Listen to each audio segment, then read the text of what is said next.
ബഹ്റിനിൽ നിന്ന് തിരുവനന്തപുരം, കൊച്ചി, ഡൽഹി എന്നിവിടങ്ങളിലേക്കുള്ള ഫ്ലൈറ്റ് സർവീസുകളിൽ മാറ്റം വരുത്തി എയർ ഇന്ത്യ എക്സ്പ്രസ്. മാർച്ച് മുതലുള്ള സമ്മർ സീസൺ ഫ്ലൈറ്റ് ഷെഡ്യൂളുകളിലാണ് എയർ ഇന്ത്യ എക്സ്പ്രസ് പുതിയ മാറ്റം കൊണ്ടുവരുന്നത്.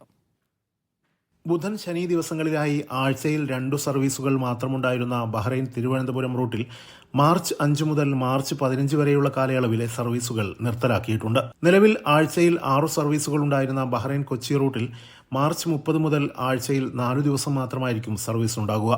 ബഹ്റൈനിൽ നിന്ന് ഡൽഹിയിലേക്ക് എല്ലാ ദിവസവും ഉണ്ടായിരുന്ന സർവീസ് വരുന്ന ഒക്ടോബർ വരെ ആഴ്ചയിൽ 5 ദിവസം മാത്രമാകും ഇനിയുണ്ടാവുക. എന്നാൽ ആഴ്ചയിൽ 4 ദിവസം മാത്രം സർവീസുള്ള കോഴിക്കോട് റൂട്ടിൽ മാർച്ച് 30 മുതൽ ആഴ്ചയിൽ 6 ദിവസം എന്ന നിലയിലേക്ക് ഫ്ലൈറ്റുകൾ വർദ്ധിപ്പിച്ചിട്ടുണ്ട്.